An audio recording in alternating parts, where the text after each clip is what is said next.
Branch, my friend. How are you doing? Oh, hey, Woodsy. I'm okay. What's wrong?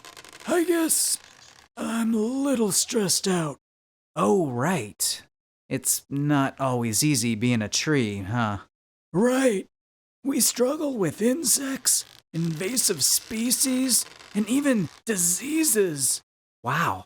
That's tough for you guys. Not to mention you have to deal with climate change.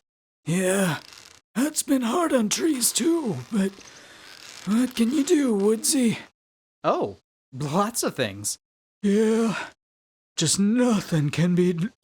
Wait, what now? Of course. We can always make a difference. There are lots of ways we can help our tree friends, just like there are lots of ways trees can help us. And that's what this show is all about. We're going to talk about how we can open our eyes and be climate wise. Did you just rhyme on purpose? It's good for advertising. But you know what? Let me introduce my good buddy MChat. He's going to tell you a little bit more about what we're doing today and how you can lend a hand and care for the land. That is good advertising.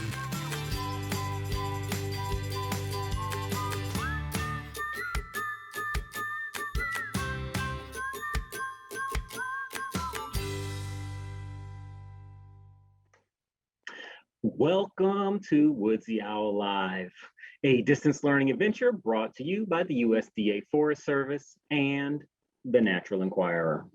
I'm your host, M. Chot Edwards, and I'm a conservation educator with the USDA Forest Service.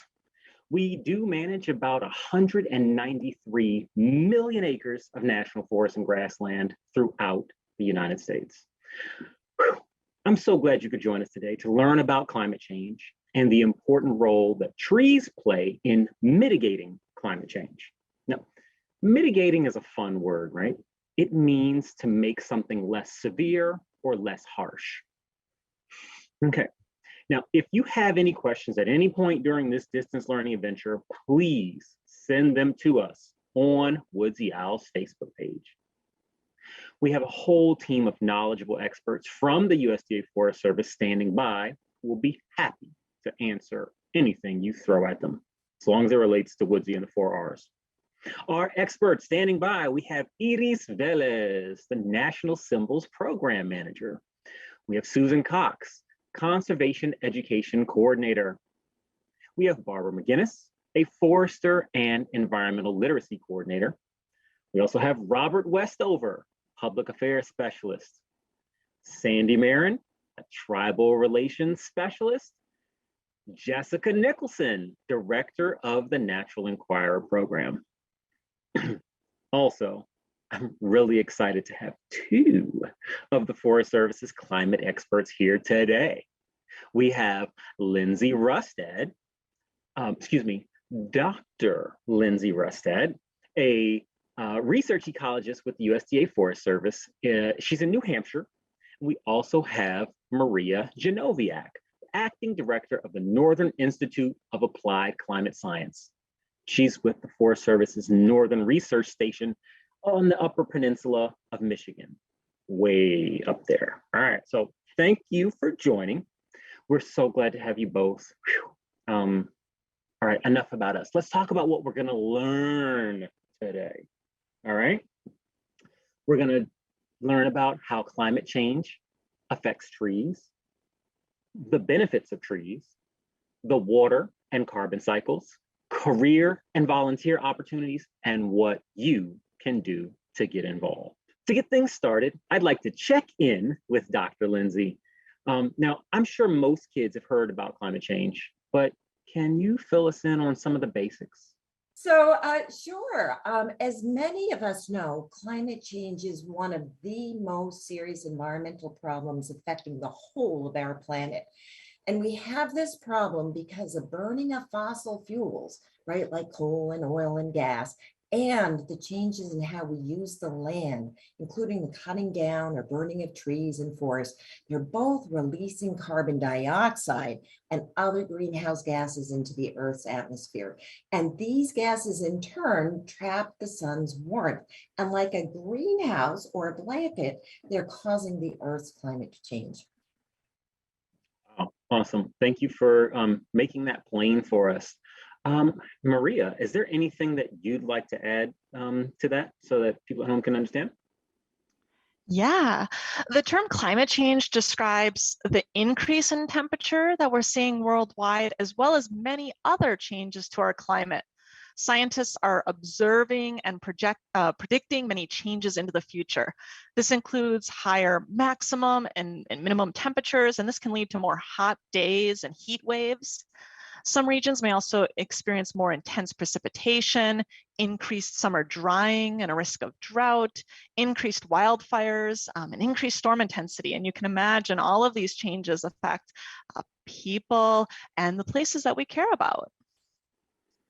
All right, interesting. Thank you both for painting that picture of what climate change is for us. And now many people may already know that trees are one very important source in mitigating climate change, one of the important solutions in mitigating climate change. They're beautiful, they provide shade, but they're also at work hard for us all day, every day, 24 hours a day. They offer cooling shade on hot days. They block cold winter winds. They attract birds and wildlife, purify our air, prevent soil erosion, clean our waters, and just generally add grace and beauty to our homes, and even increase the feelings of well-being for the people in our communities. But how do they help against climate change?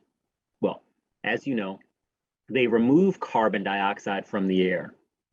They store the carbon and release oxygen into the atmosphere.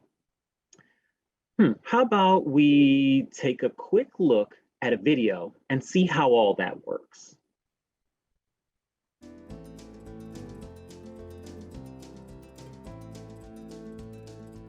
Carbon dioxide, or CO2, is a greenhouse gas that scientists agree is one of the most prominent factors leading to climate change. CO2 is emitted by factories, vehicles, and power plants. Excess emissions stay in the atmosphere and act as a one-way filter for the sun's heat.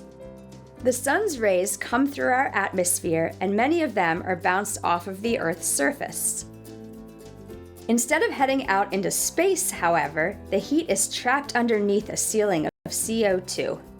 Trees help regulate the amount of CO2 in the atmosphere by doing what they do naturally. They breathe in CO2 out of the air. It's that simple. While trees are not the total solution to climate change, they play a big part.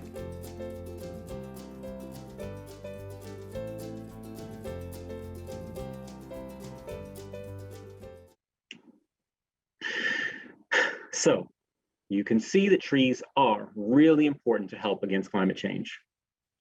For example, a red maple tree that grows for over 20 years, living in Ohio, it can remove 3,100 pounds of carbon dioxide from the atmosphere. Let me say that one more time, 3,100 pounds of carbon dioxide. That's like the average weight of a female hippopotamus. Kind of big. Yeah. So now, even though these trees are doing their part, the climate is still changing. Actually, it's always been changing. So that's not really too unusual. But now climate change is happening at a pace much faster than has ever been seen in our geologic record. That's the last couple million years, in case you were wondering. Now, I like to call it global weirding because it does all sorts of different things. I mean, the climate is changing everywhere and in different ways. Why does that matter? Well, it's causing severe changes in weather all around the planet. And it's largely because of having too much carbon dioxide in our atmosphere. Think of that CO2 or carbon dioxide like a blanket. It keeps us nice and warm. But what happens if your blanket is just a little bit too thick? You get too hot, right? Yeah. Well, and that's affecting the Earth's natural cycles. The planet has several natural cycles, such as the water cycle and the carbon cycle. And through these cycles, the Earth is continuously renewing itself. Pretty amazing, right? Just think about that. The Earth is continually renewing and recycling the materials, the very stuff that it's made of. But you know, Woodsy actually knows all about the natural cycles.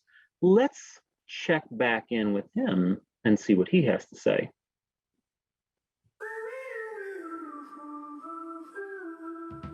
Thanks, Simchat. You're right. There are many natural cycles that keep our planet operating. They're kind of like your body. Good point. You have blood that flows through your body and provides nutrients. You have air that goes in and out of your body to help you breathe. In the same way, the Earth has natural cycles to keep it healthy, as well as all of us who live here. There are many things that circulate through the planet. Even though they change forms, they're always moving around Earth. Two of the most important are water and carbon. All living things depend on these cycles. The water cycle occurs because water moves all over the planet, changing forms and providing us with hydration, whether you're a human, an owl, or a tree. Right. Our good friend Della is here to tell us a little bit more about how the water cycle works. You may think that every drop of rain that falls from the sky or each glass of water that you drink is brand new, but it's always been here, and it is a part of the water cycle. The water cycle describes how water moves around the Earth, then changes form as liquid water, ice, or gas. Life on, in, and above the Earth depends on the water cycle. The heat of the sun provides energy to make the water cycle work. The sun evaporates water from the oceans into the water vapor. This invisible vapor rises into the atmosphere, where the air is colder. The water vapor condenses into clouds. Air currents move clouds all around the Earth. Water drops form in clouds, and the drops then fall to the Earth as precipitation, such as rain and snow. In cold climates, precipitation builds up as snow, ice, and glaciers. Snow can melt and become runoff, which flows into rivers, the oceans, and into the ground. Some rain soaks into the ground as infiltration and recharges groundwater.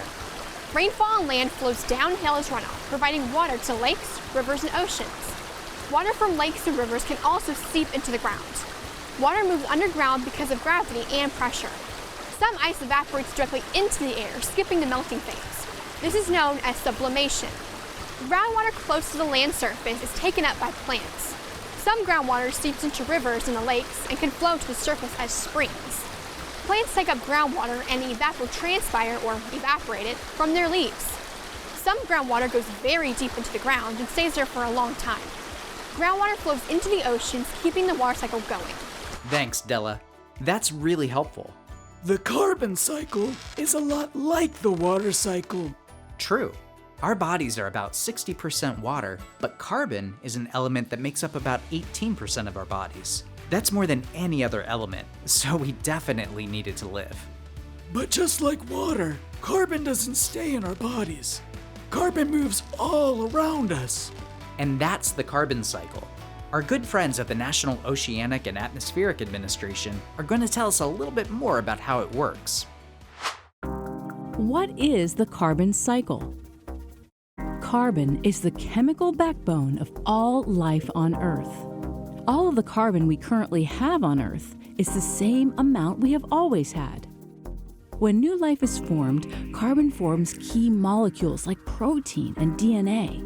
It's also found in our atmosphere in the form of carbon dioxide, or CO2.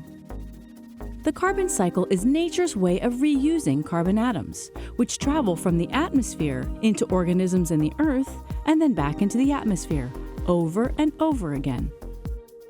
Most carbon is stored in rocks and sediments, while the rest is stored in the ocean, atmosphere, and living organisms.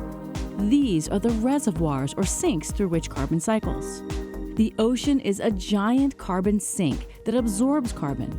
Marine organisms, from marsh plants to fish, from seaweed to birds, also produce carbon through living and dying. Sometimes dead organisms become fossil fuels that go through combustion, giving off CO2, and the cycle continues.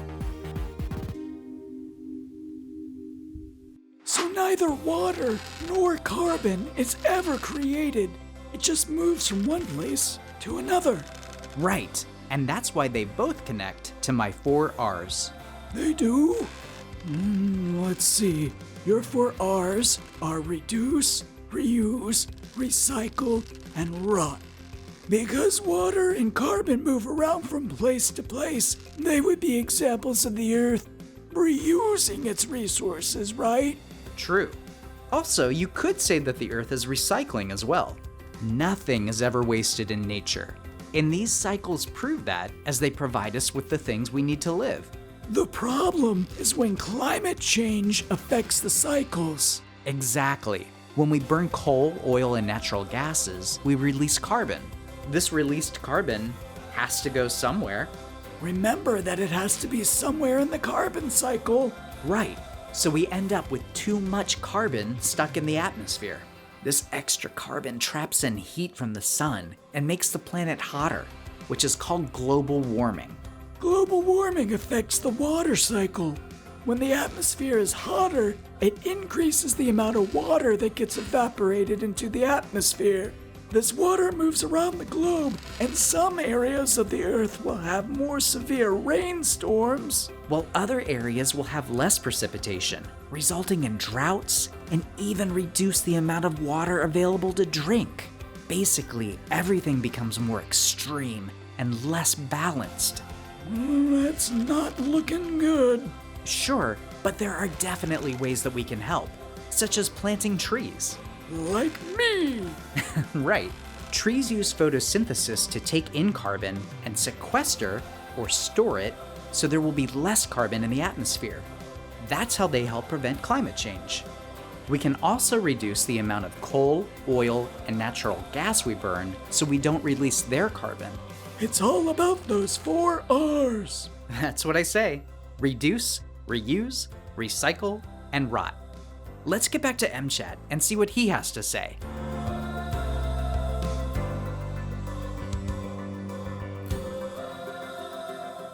Thanks, Woodsy and Branch. That sure was a lot to absorb. Get it? All right. I have to throw in one dad joke every time. All right, so there it is. I've gotten it out of my system. All right, it really is amazing to see how these cycles balance the Earth's energy, climate, atmosphere, and everything. Really, so cool. Thanks for sharing that with us.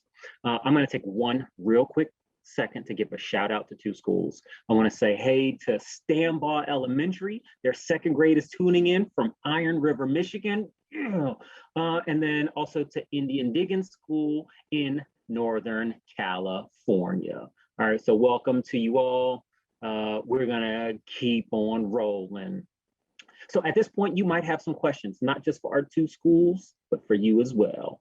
You might have questions, and this is a great time to go ahead and ask them. Just type your questions into the Facebook chat below this video, and we have experts again standing by to answer them. While you're doing that, we're going to go back and check in with our experts. We're going to talk to Dr. Lindsay and Maria and find out about how they got involved in helping our planet. So let's start with you, Maria. How did you get interested in your career, and how did you start working for the Forest Service? Yeah, I grew up in a rural area with a lot of natural lands, and I spent a lot of time outside. Since I had an interest in biology and science, I went to college for forestry in the Upper Peninsula and learned about how forests work, their ecology, and how to manage them for many benefits. After college, I started my work to understand how climate change is affecting forests and how people can help forests respond to those changes.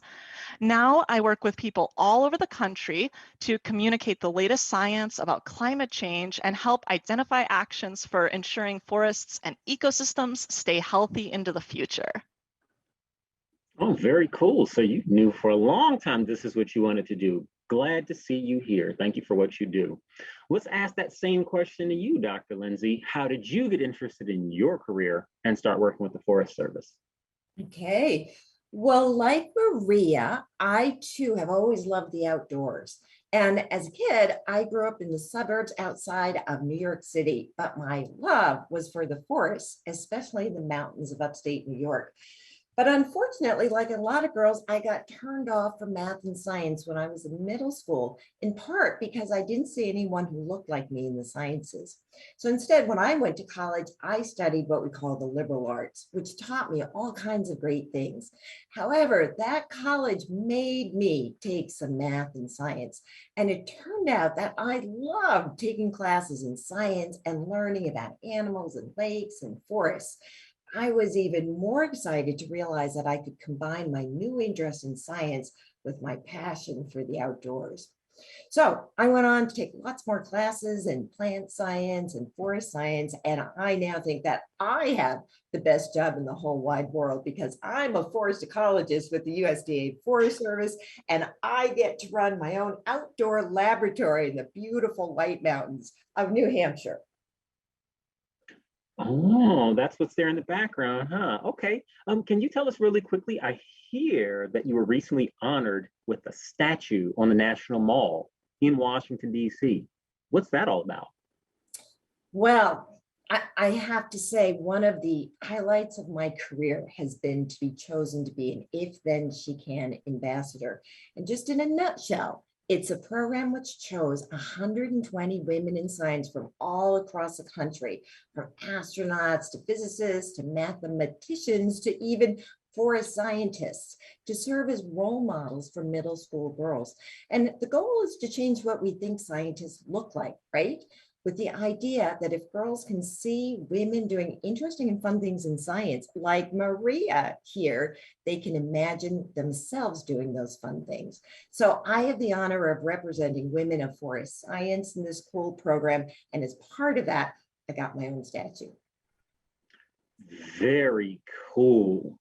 I want you to know that the fourth grade class from Wakefield, Marinisco, I hope I said that right, up in the Upper Peninsula of Michigan, says hi. And so do the scholars at CCA. So thank you all for checking in. And Maria and Dr. Lindsay, it's really cool to hear how you both found careers that really grew out of your enjoyment for spending time in the outdoors and in nature. That's something that all three of us have in common. So cool. Thank you very much for sharing that. And now we know the work that you're doing, during your day jobs that helps fight against climate change. And let's let some of the folks at home know that there's lots of things that they can do too. So we'll watch a quick video that'll tell us all about some of the tools you can use and how you can learn more.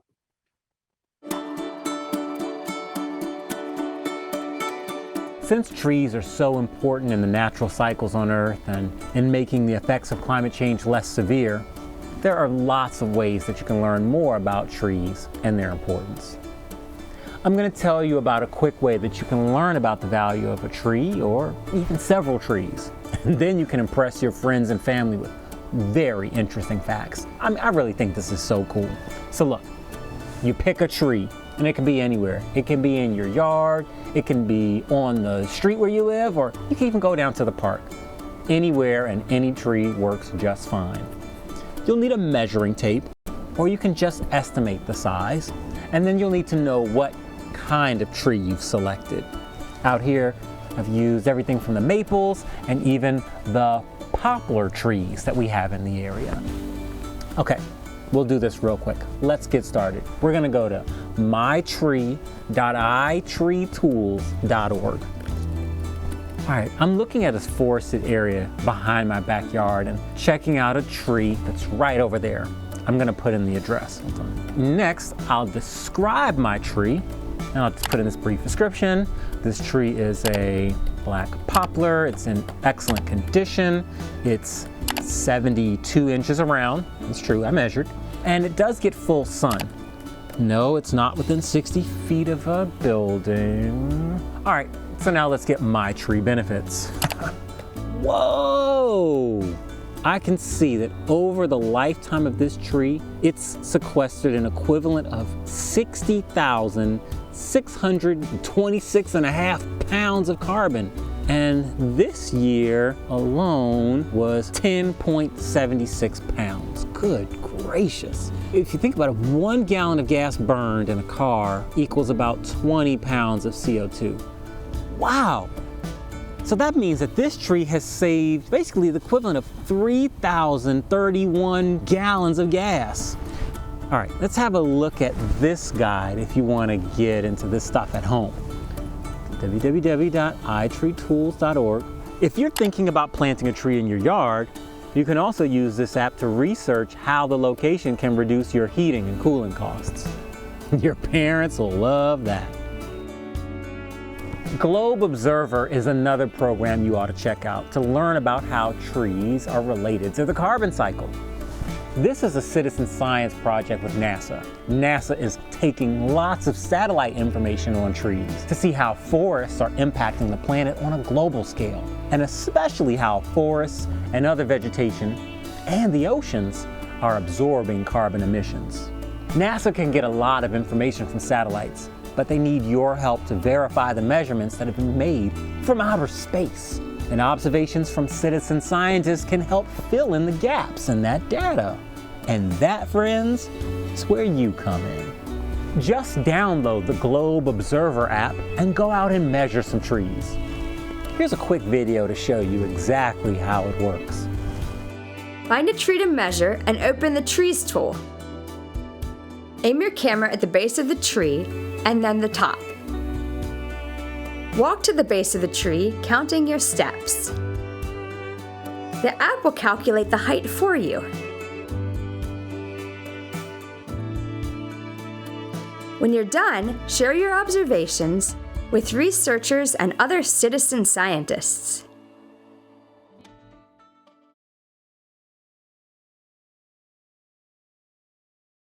I've got a couple of other ways you can learn about trees. I'm a big fan of the science journal called The Natural Enquirer and all the great information that they have available in all of their publications. You can check them out at naturalenquirer.org. While you're there, check out those scientist cards. So, I'm posing a research question to all of you out there in our audience. This question was posed and studied by scientists and then reported in one of our publications called Balancing Act: Urban Trees and the Carbon Cycle. This study looked at the benefits of urban trees in absorbing CO2. Urban trees help to keep cities cooler. They hold soil in place and make urban areas prettier and quieter. And a big benefit is that they absorb CO2 from cars, buses, and the many engines that are used in urban areas. However, we also have to use machines which emit CO2 to care for these trees. Trucks have to plant them, and saws are used to prune them and keep them safe for people to be around. So, scientists wanted to know, and I'm asking you to think about, at what point does an urban tree absorb CO2 and therefore benefit the environment? And at what point does the maintenance of that tree by using machines add CO2 into the environment? Should I tell you the answer? It's there in the journal. All right, I'll go ahead and fill you in. The scientists found that tree species with a long lifespan and a moderate growth rate struck the best balance between emitting CO2 for their care and absorbing CO2 from the environment. In general, the longer a tree lived, the better the balance between CO2 absorption and emission.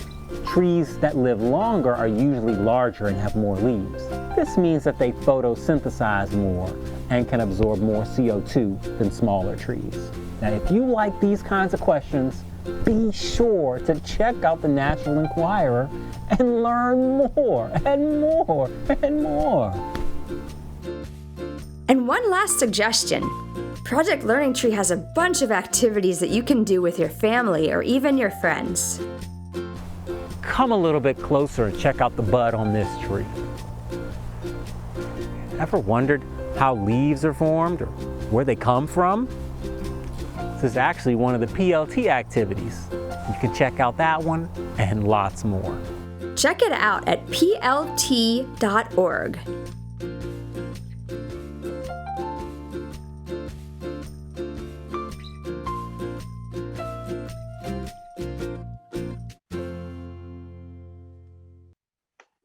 So you see, there's lots of great ways to learn about trees. Our experts are still taking questions on the Woodsy Owl Facebook page. So if you have a question, you can enter it into the chat right there under the video on Woodsy Owl's Facebook page. Real quick shout out to my friends, some second graders in L'Anse, Michigan. They said hello. And we also have a great big hello from Soar Middle School in Lando Lakes, Wisconsin. Yes. All right, in the meantime, let's jump in and ask our experts. Dr. Lindsay, can you tell us a little bit about the kinds of research? What does the Forest Service research do? Like, what kind of stuff do you conduct? So sure, MCAT, I'd love to tell you. So the Forest Service, we conduct lots of research about climate change and how it's affecting all parts of the forest, right? From the tip top of the trees down to the bottom of the roots and even deeper than that. So for example, we have scientists that are studying how the climate is changing over time. So how things like temperature and precipitation and even extreme weather events like droughts and floods and heat waves, how they are changing.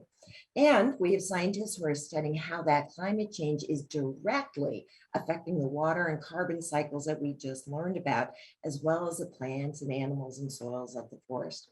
And we have scientists who are studying how the climate change is what we call indirectly affecting the forest through making things like fire and insects and invasive species and other forest threats more common. And finally, we even have scientists who study how climate change affects people like you and like me. Wow, interesting. So you all don't just look at trees, you're really looking at the direct and indirect effects of like everything and how it all works together. Thank you. Maria, can you tell us how you all apply some of that research? What do you do with it? Yeah, well, like you mentioned, the Forest Service manages about 193 million acres of national forests and grasslands, and it also works beyond those lands. There are many thousands of people who have it as their job to take care of our lands and waters, and we help those people by providing the best science that we have through books and reports, trainings, and presentations like these. Many people are eager to learn about climate change and what they can do, and so it's wonderful to connect the research to what happens on the land. So, Dr. Lindsay, can you tell us this? Does the Forest Service look at just individual trees or the forest as a whole? Tell me more. Okay, so we look at both, MChat. So there's some big words here, but we have scientists that we call plant physiologists who study the health of those individual trees. And we think of them like plant doctors. So we also have scientists called forest ecologists like me, who study the forest ecosystem or the trees and their environment together. And we also have scientists called silviculturists who study how the whole forests grow, kind of like a forest farmer. Fascinating. There's so many different things that you can do working in the outdoors. I mean, who knew? Apparently those people who are silviculturists knew. And so now all you kids at home know too. All right, and we've been hearing this entire episode about climate change and what the problem is.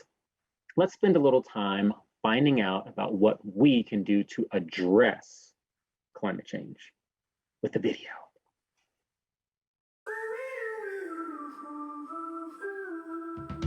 So yes, unfortunately, climate change is having a big impact on trees and in our world in general. But there are many, many things that you students, and I'm speaking to you, can do to help. It may seem like too big of an issue to think about, but lots of little actions can add up to a big change. We can take action to save energy, reduce waste and water usage, examine our transportation, research environmental justice issues, and more. So let's talk about a few things we can do to help the Earth. Number one, enjoy the outdoors. Okay, now this one is really, really important. Go outside and have fun! When was the last time that somebody told you that it was really important for you to just go and enjoy yourself? Well, I think it is. It's just human nature that we protect the things that we care about and enjoy. And it's important to care about the outdoors. If you're wondering how to get started, I suggest you go to discovertheforest.org. You can punch in your zip code and find all the parks and forests near you. What are you interested in? Is it any certain activity like hiking, boating, fishing, picnicking, just going for a walk? You can also search for types of parks and other activities. Lots of research has shown that being in nature helps people feel better and less stressed. It improves sleep and focus and reduces risk for various chronic illnesses. It's great to do things that just help us feel better. So these public lands are yours. Just think about that for a second. These places, big and small. I mean, the Forest Service has 193 million acres of forests and grasslands, and that all belongs to you. So I really do urge you to go outside and just enjoy the local parks and forests and have fun. National Trails Day and Great Outdoors Month are celebrated in June. National Public Lands Day is in September. So make some plans with your friends and family and go on and get out there. Have a great time. Number 2, learn. First of all, I'm giving you all an A+++ for watching and participating in this webcast. Learning about these important topics is one of the first steps. Ask questions, keep an attentive ear, and a curious mind. Number 3, citizen science. This one kind of goes with number 2, which we've already explained a little bit. Now, I want to encourage you to become a citizen scientist and go outside and learn and observe. April is Citizen Science Month, so now's a great time to get started. So what is citizen science? It's people-powered science. It's when you or anyone else who has an interest take part in the scientific process. That can include forming research questions, collecting, analyzing, and making conclusions about data, or developing new technologies and applications. Anyone can be a citizen scientist. The best part about citizen science is that it can take place anywhere, whether it's on one of our national forests and grasslands or in your very own backyard. Are you interested in clouds, streams, or frogs? How about birds, plants, squirrels? There are citizen science projects for all those things and lots more. 2 great places to find citizen science opportunities are the USDA Forest Service website and at scistarter.org. If you're already doing a project, tell us about it in the comments on Woodsy Owl's Facebook page. Number 4, plant trees. We've talked about the importance of trees. So by now, you know that planting a tree in your yard, schoolyard, your neighborhood, anywhere in your community is a great way to benefit the earth. In fact, our good friend Woodsy stopped by to help us do just that. Hey, Woodsy. All right, so we're gonna plant this tree. Ready? Nice, thank you. We're gonna plant this tree, which is a persimmon. Now, while Woodsy goes and helps get us started, I'll tell you a little bit more about it. So we picked this tree for its size. It's semi-dwarf, which means it won't get any bigger than 15 feet wide and 15 feet tall. And that's a little bit shorter than these other trees around here that are gonna form the canopy. So would you do me a favor and just you be the canopy tree for us? Spread out, be nice and big and tall there. Oh, yeah.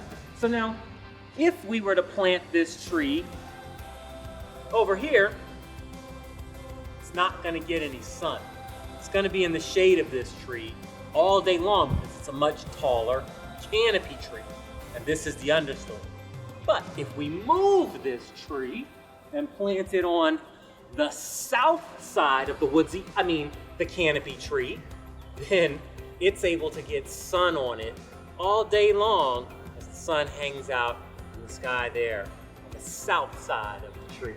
So that's why we planted it here in this whole canopy tree over there on the north side. And we love this tree because in the autumn, its leaves turn a beautiful reddish color. And it'll even provide us with some tasty fruits in October and November. So, if you're planting a tree on your own, remember, iTree and MyTree can provide a lot of great information. Here are some other considerations. Imagine your itty bitty baby tree being a full-grown tree.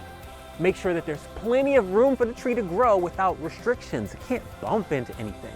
You really should picture the tree's canopy growing up and out, and the roots going down and out. Make sure there's space for both of those. Mulch. Mulch will help your tree get a good start, and it's very important because covered soil is happy soil. When using mulch, you don't want to create a mulch volcano that slopes up to the tree. Mulch should really be spread out more in the shape of like a donut, or kind of like a bagel. That shape being around the tree will help keep the soil moist, and it prevents the base of your tree from getting munched on by insects that live in the mulch. Keeps it from getting all soggy and wet down there in that mulch volcano. Think about how you're going to care for this tree in the short term as well as in the long run. A tree should be planted at the right time and in the right spot. When we're planting this one, we're going to water it now and make sure that we water it regularly to help it survive this first summer. That's always a great idea because if you can get it through the first summer, the tree's got a pretty good chance of living. Then we'll think about how will your tree be cared for over the next few years. Does it have leaves or needles or sap? Any of those things that will fall? Some trees need to be pruned. Planning for the future will help you avoid tree troubles later. The right tree in the right spot is the formula for success. That tree is not only going to survive, but will thrive for years to come. Woodsy volunteered to keep planting this tree, but in the meantime, let's get back to that list of things that you can do. And we'll join back with Woodsy a little bit later. Number 5, Woodsy's 4 R's. We've talked a lot about Woodsy's 4 R's: reduce, reuse, recycle, and rot. These are all things that we can do on a regular basis. Reduce means to cut down on the amount of things we use every day. Reuse, well, that's using the same thing more than once instead of just throwing it away. Recycling is a way of taking something old and turning it into something new again. And rotting is the natural way to turn leftover fruit and vegetables into really good plant food called compost. Think about it, the forest is doing that right now with all these leaves on the ground. These 4 R's are a great way to help the planet. Number 6, partner up. In the Forest Service, we get so much work done through the power of partnerships. So if you're wondering how you might get started with any of these suggestions, we've got you covered. There are lots of groups that organize events where you can simply join in. As we mentioned, April is Citizen Science Month, and Earth Day is observed on April 22nd, and there are lots of ways for you to celebrate Arbor Day. Hint, hint, hint, hint. National Public Lands Day is the last Saturday in September, and that's when thousands of people get together and volunteer to help restore and improve public lands. They're removing invasive plants, cleaning up local waterways, and helping to pick up trash, and these are all things that you can join in and help. Number 7, drum roll please.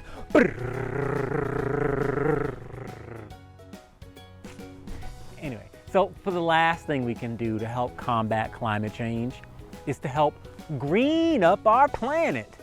And this one's really up to you. It may be your family and friends, folks in the neighborhood.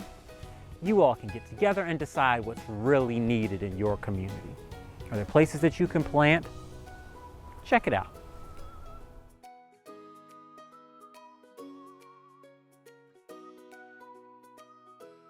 Awesome.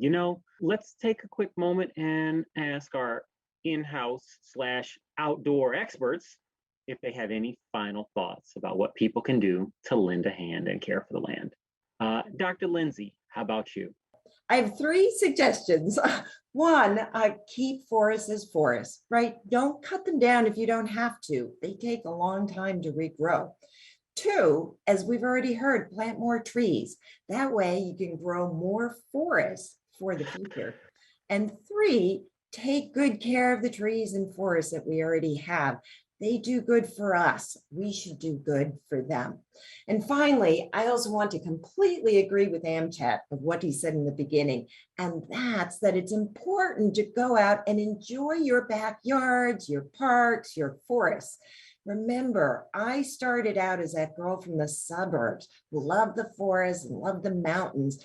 And that led me to a career caring for those very same things that I love so much. Very cool. What a wonderful story. And I'm glad you are inspiring lots of other people to do it too. How about you, Maria? What would you like to leave folks with today? Wow, so many great suggestions. I think it's great to spend time in nature, and so you should do that as much as you can. Plants are extra special because of the amazing power of photosynthesis that we discussed today. It's completely amazing. And so if you're thinking, I'm a kid, I can't plant an entire tree, I think you can start by tending a house plant or creating a little garden or even taking care of a special tree or plant in your neighborhood. Wow, great ideas. Thank you for that. I have a bunch of house plants around the house too, and planted a little itty bitty tree the other day. Oh, in fact, it looks like Woodsy's just about done planting his tree. So let's check back in and see how all that's going.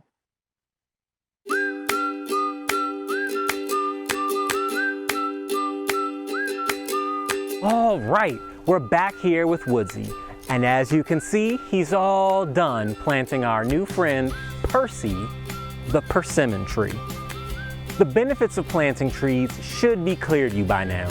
And I wanted to thank Woodsy for helping us plant this one in our friend's backyard. You did a great job, Woodsy. Mwah, lovely. Now, as this tree continues to grow, so will the benefits it provides us continue to grow. More carbon taken out of the atmosphere, cooler, shady summers, and more yummy fruits for us to share with family and friends. I hope this program has inspired you to take some time to learn more about Woodsy's message, to open your eyes and be climate wise, to lend a hand and care for the land. You can go to the Forest Service website to learn more about Woodsy. Just search Woodsy Owl on the Forest Service webpage. Also, we want to hear from you about this program, or tell us more about what you've been doing at home to conserve and protect our environment. So send us a message at fsconservationeducation@gmail.com. Oh, and I want to thank everyone who joined us today. Our guests, Lindsay Rustad and Maria Genoviak. The folks answering questions, that's Susan Cox, Sandy Marin, Barbara McGinnis, Jessica Nicholson, Iris Velez, and Robert Westover. I've enjoyed being your host today. My name is Amchat Edwards, and of course, a great big thanks to you for watching. See you next time.